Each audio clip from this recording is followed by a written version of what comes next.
EFT, ça fonctionne trop. Bonjour, bienvenue dans cette vidéo dans laquelle je vous explique pourquoi je pense que l'EFT, ça fonctionne trop bien, en évoquant notamment ici l'inconvénient des avantages. Je vais vous partager des exemples d'accompagnement dont les résultats au bout du compte sont bien au-delà des attentes.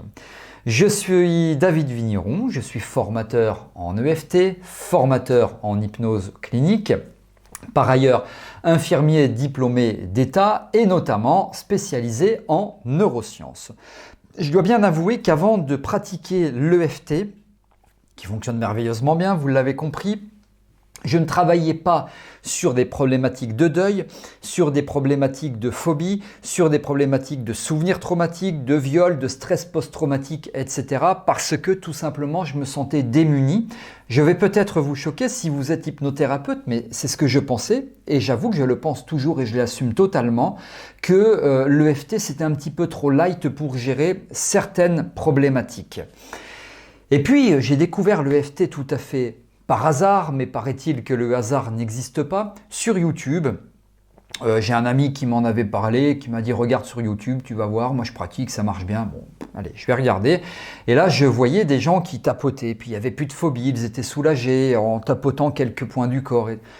Mais je me disais, on est dans le monde des fous, hein. Ça y est, les mecs, ils pètent un câble, hein, ils pètent un boulon, hein, on tapote et ça va mieux. Donc là, on est dans un autre monde quand même, hein. Il y a un gros décalage, on est chez les fous. Littéralement, c'est vraiment ce que je pensais. Et puis je me suis ouvert et je me suis formé à l'EFT et aujourd'hui, j'estime que c'est une estimation personnelle, hein. Je ne veux surtout pas vous vendre du rêve, mais en ce qui me concerne moi, c'est peut-être pas le cas de tous les praticiens. Au niveau de l'accompagnement des phobies, je ne suis pas à 95% de réussite, je suis à 100% de réussite sur les phobies spécifiques. Araignées, souris, peur de conduire, serpents, enfin voilà les phobies qui restent relativement spécifiques, avions et compagnie. Je suis à 100%. Donc oui, ça marche extrêmement bien et tant mieux. Je dois quand même, pour être tout à fait clair et honnête avec vous, vous préciser que s'agissant de l'accompagnement sur des phobies, j'ai une méthode assez particulière et c'est pas que du tapping, c'est pas que de l'EFT, hein. Je stimule vraiment tous les canaux sensoriels à 200% parce que moi, j'ai un objectif, c'est que le consultant se débarrasse de la phobie ou en tout cas qu'il atteigne le but pour lequel il est venu me voir. Alors oui, ça fonctionne très bien et indépendamment de cela, vous trouvez ici ou là, de plus en plus d'ailleurs et tant mieux, de très nombreuses études, enfin de très nombreuses, quelques études, de nombreuses très bientôt, de très nombreuses encore un peu plus tard je l'espère. Il y a des études de plus en plus sur l'EFT. EFT et douleur dans la gestion du stress avec l'EFT, les dépressions, le stress post-traumatique aussi, sur la colère de l'enfant, etc. Donc sur beaucoup de problématiques, il y a des neuroscientifiques qui s'intéressent à l'EFT et qui notamment utilisent l'outil qu'on a aujourd'hui à notre disposition pour voir en temps réel ce qui se passe au niveau du cerveau, que vous connaissez probablement, je veux parler de l'IRM. Et tant mieux parce que ces études, et notamment l'IRM, nous démontrent qu'il se passe quelque chose de bien plus puissant que simplement juste le fait de taper ou comme certaines personnes le disent, on stimule certains méridiens, ça envoie un peu d'électricité, je sais pas où, je sais pas quoi. Non, non, non, on est bien au-delà de tout ça, même si pourquoi pas il y a des histoires de méridiens. Moi je ne partage pas forcément ça parce que je lis des études et je vois qu'il y a quelque chose d'extrêmement neurologique qui se passe et tant mieux. Bon, finalement, au bout du compte, on est tous d'accord, quoi qu'il se passe, on constate le résultat. Les résultats qui sont souvent bluffants, c'est ce qui nous intéresse et tant mieux. Donc, oui, ça fonctionne énormément et l'inconvénient de tous ces avantages, c'est que, en ce qui me concerne, je me suis rendu compte que je pratiquais beaucoup moins l'hypnose qu'auparavant. Auparavant, c'est quoi? C'est à l'époque où je n'étais pas formé en EFT. Quand j'ai intégré l'EFT dans ma caisse à outils, j'ai été bluffé parce que de base, moi je pensais qu'on était chez les fous, hein, et j'ai vu les résultats sur mes premiers accompagnements, donc j'étais évidemment totalement bluffé. Et eh bien, pourquoi traiter une phobie avec l'hypnose? C'est compliqué, moi je trouvais ça un peu chiant, bref, compliqué, ça marchait pas toujours bien. Alors qu'avec l'EFT, ça fonctionne bien et que moi, par rapport aux phobies, comme je vous disais, je suis à 100% de réussite. Donc j'utilise l'EFT. J'utilise l'EFT pour les deuils, pour énormément de choses. Donc de base, j'ai énormément d'affinité avec l'hypnose. J'adore l'hypnose, je trouve ça passionnant, mais c'est vrai que j'en pratique un petit peu moins parce que parfois, quand même, beaucoup plus d'EFT. Mais tant mieux, parce que les consultants viennent me voir pour atteindre un objectif et moi, mon but est qu'ils réussissent, donc allons-y. Il y a quand même une thématique, une problématique pour laquelle je ne travaille pas ou très peu avec l'EFT. On va dire que c'est du 80-20, 80% d'hypnose et 20% d'EFT. Ce sont les douleurs, parce que j'ai beaucoup travaillé sur les douleurs.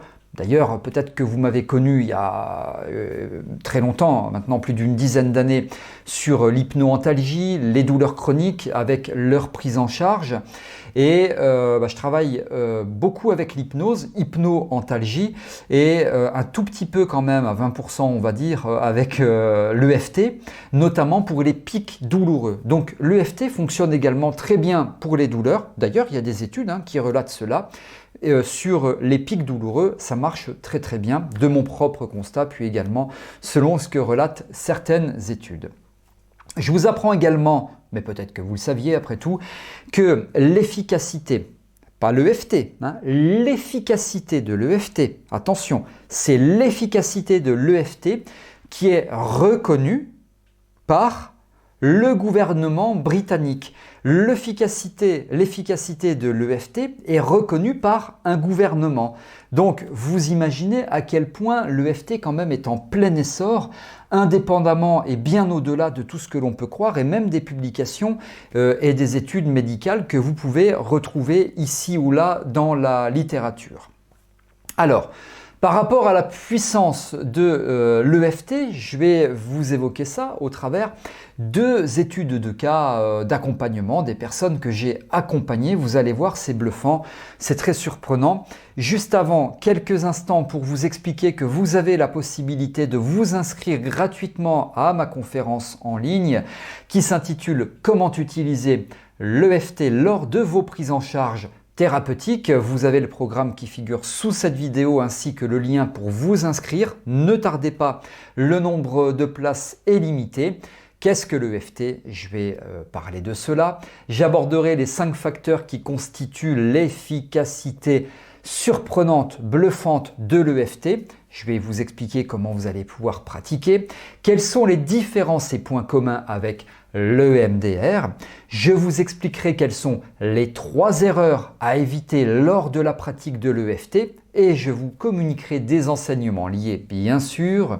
Je partagerai avec vous 3 exemples de prise en charge qui de base ne relevaient pas de l'EFT et pourtant vous verrez. Je vous donnerai des conseils, je vais vous offrir 2 cadeaux pour que vous commenciez à appliquer l'EFT dès la fin de la conférence et bien entendu, je répondrai à vos questions. Inscrivez-vous, le lien figure sous cette vidéo. Allez, on continue. Alors la première étude de cas que je partage avec vous, l'accompagnement, c'est une jeune fille qui vient me voir pour la phobie des araignées. Ça devient très problématique à tel point qu'au niveau du couple, ça pose des problèmes parce qu'elle fait des attaques de panique, elle vit avec son compagnon à la campagne dans une maison, il chauffe au bois, donc vous imaginez le topo, campagne, chauffage au bois, etc. Donc il y a des araignées. Partout, d'ailleurs j'ai appris beaucoup de choses sur les araignées parce que sa phobie a fait qu'elle s'est énormément intéressée aux araignées. Bon bref, en 3 séances on a réussi à régler la problématique et moi je suis beaucoup dans une démarche d'éducation thérapeutique. Je vais vous expliquer pourquoi je vous précise ce point. Le but n'était pas de tuer les araignées, elle voulait simplement pouvoir les chasser avec une pelle, une balayette, enfin les mettre dehors. Et puis le but n'était pas d'ouvrir un élevage de mygales ou de je sais pas quoi. Le but n'était pas d'être capable de les prendre avec les mains. Moi je suis pas phobique mais je suis pas capable de les prendre dans la main. Je suis capable de les sortir, de les mettre dehors et voilà. Elle est arrivée à cela en environ 3 séances. Objectif atteint, elle a été très surprise, ça va mieux dans le couple, tout ça, etc. C'est très bien.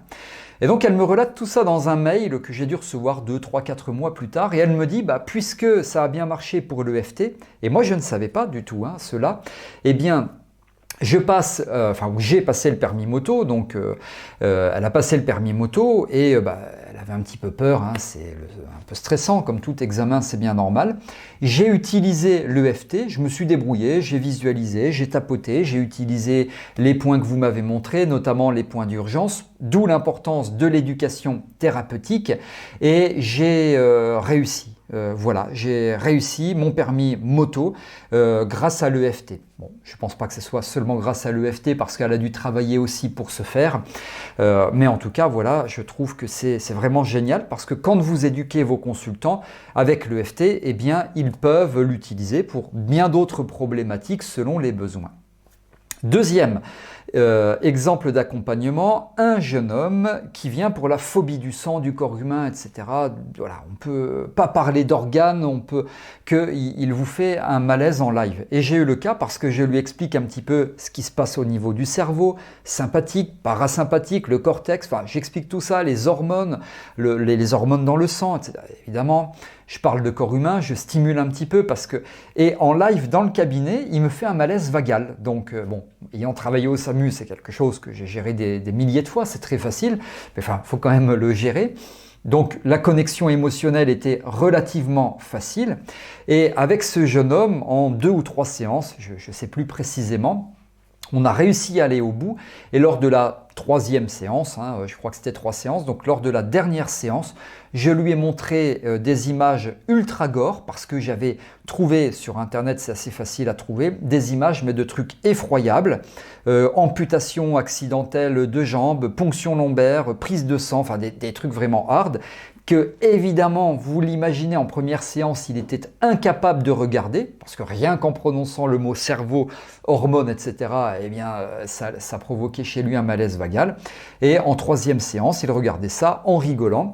Et en fait, je ne le savais pas, mais il avait programmé une prise de sang je ne sais pas pourquoi d'ailleurs, il avait programmé une prise de sang juste après nos séances, après l'accompagnement global, et l'infirmière, me relate-t-il dans un mail, était surprise parce qu'elle n'a pas eu besoin de lui surélever les jambes, ce qu'on fait quand on est confronté à un malaise vagal. Ça s'est très très bien passé.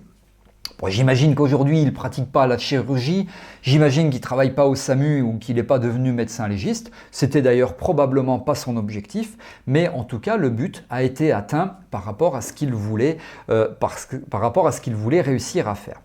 Et puis cadeau, je partage avec vous une 3e étude de cas qui me revient en tête. C'est une dame qui vient me voir.